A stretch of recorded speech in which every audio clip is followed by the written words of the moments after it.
السلام علیکم ناظرین، میں ہوں شاہد متلا اور آپ میرا ڈیجیٹل چینل دیکھ رہے ہیں۔ ارشد شریف شہید کے حوالے سے، ان کے کیس کے حوالے سے کچھ مزید پیش رفت ہے، میں آپ کے ساتھ شیئر کرنا چاہ رہا تھا۔ وقار اور خرم کا اسٹیٹمنٹ جو پاکستانی تحقیقاتی ٹیم گئی کنیا میں، انہوں نے ان سے ملاقات کی ہے اور ان کا بیان بھی، اسٹیٹمنٹ بھی ریکارڈ کر لیا ہوا ہے۔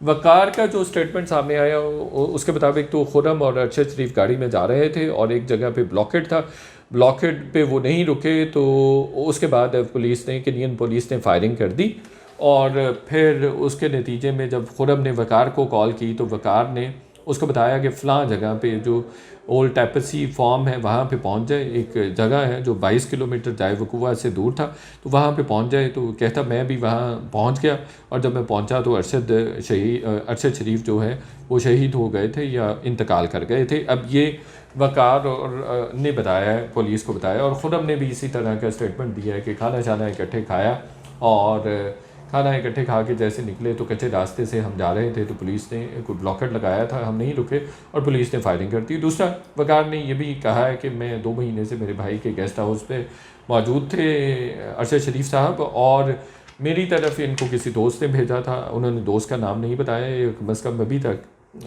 ڈسکلوز نہیں ہوا ہے، سرفس نہیں ہوا ہے۔ تو اس نے کہا کہ یہ اس طرح کا مجھے 2 مہینوں سے رہ رہے تھے اور میں ایک ہی دفعہ ملا ہوں، لیکن جس دوست نے بھیجا تھا اس کا انہوں نے نہیں بتایا۔ اچھا، جو ان کا فارم ہاؤس ہے اس کے بارے میں بھی میں نے کچھ ڈیٹیلز حاصل کی ہیں۔ یہ ان کا جو شوٹنگ رینج ہے وہ بہت ہی انفلوئنشل لوگوں کے آمد و رفت کی جگہ ہے، وہاں پہ بہت بڑے بڑے لوگ آتے ہیں۔ ان کے پاس جو ٹرینرز ہیں وہ بھی غیر ملکی ہیں، اور نہ صرف کنین بلکہ دوسرے ملکوں سے بھی ان کے پاس لوگ آ کے رہتے بھی ہیں، شوٹنگ بھی کرتے ہیں اور اس طرح کی ایکٹیویٹیز کرتے ہیں۔ اور وہاں پہ جو کنین پولیس کے لوگ ہیں، انٹیلیجنس ایجنسیز کے لوگ ہیں، ان کو بھی وہاں پہ ٹریننگ دی جاتی ہے، تو ان کا اس لیول کا سیٹ اپ ہے۔ بہت انٹرسٹنگ ڈیٹیلز یہ بھی ہیں کہ جو خرم ہے، خرم اکتوبر میں 7 یا 8 اکتوبر کو بھی یہاں آئے تھے، پاکستان آئے تھے اور پھر واپس چلے گئے تھے۔ یہ پچھلے کوئی 10-12 سال سے وہاں کنیا میں موجود ہیں، دونوں بھائی وہاں پہ بزنس کر رہے ہیں، ایک تو شوٹنگ رینج بھی بنا رکھی ہے، ویپن کا بھی ان کا بزنس ہے اور بھی پراپرٹیز کا بھی ان کا بزنس ہے۔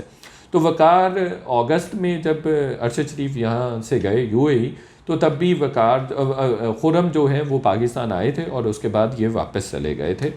تو اسی طرح سے اکتوبر کے بالکل سٹارٹ میں بھی، سیکنڈ ویک میں بھی جو خرم ہیں وہ یہاں پاکستان آئے اور پھر واپس چلے گئے۔ اب بہت ساری چیزوں کے بارے میں ابھی بھی ابہام موجود ہے۔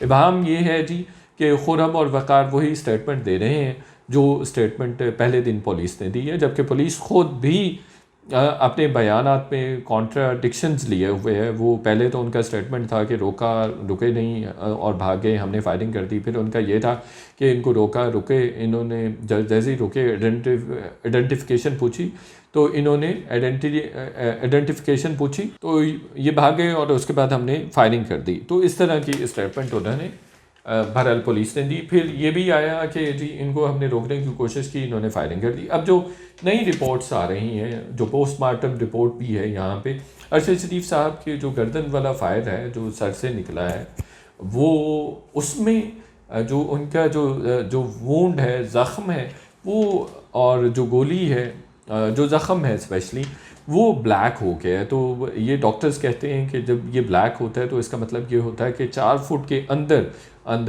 فائرنگ ہوتی ہے یا شوٹ کیا گیا ہوتا ہے کسی بھی آدمی کو۔ اگر وہ جگہ بلیک ہو جائے، زخم بلیک ہو جائے، تو اس کا مطلب یہ ہوتا ہے کہ کلوز رینج سے شوٹ کیا گیا کسی بھی آدمی کو۔ تو یہ تو پاکستانی پوسٹ مارٹم کی رپورٹ ہے۔ تو جو دوسری بات یہ کہی جا رہی تھی کہ دور سے فائرنگ ہوئی ہے، وہ تو غلط ہو گئی۔ ہم پہلے دن سے یہی بات کر رہے ہیں آپ کے ساتھ۔ دوسرا، ایک اور بھی جو ان کے کلوز فرینڈس ہیں وہ بڑا ڈیپلی اس کیس کو مانیٹر بھی کر رہے ہیں، دیکھ بھی رہے ہیں۔ ان کے مطابق پہلے دن سے بھی ڈسکشن میں تو پہلے دن سے ان کے ساتھ ہوں، پہلی رات سے، بلکہ جس رات کی خبر آئی اسی رات سے ان کے ساتھ ان کے قریبی دوستوں اور فیملی کے ساتھ ہوں۔ چونکہ میں نے بھی ارشد شریف صاحب کے ساتھ کام کیا ہوا، تو ان کے مطابق بھی ارشد شریف صاحب کو پہلے گاڑی سے نکالا گیا ہے اور پھر ان کو شوٹ کیا گیا اور پھر ان کو گاڑی میں بٹھا دیا گیا۔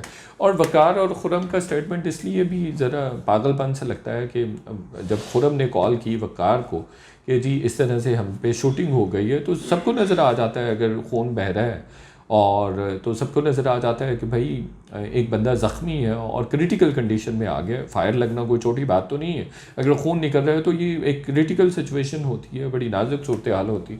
تو وہ اس کا بھائی اس کو ہاسپٹل لے جانے کے بجائے کیوں کہے گا کہ وہ آپ اس کو ادھر لے جائیے, میرے دوسرے فارم ہاؤس پہ لے جائیے. تو یہ بات ڈائجسٹ ہونے والی نہیں ہے.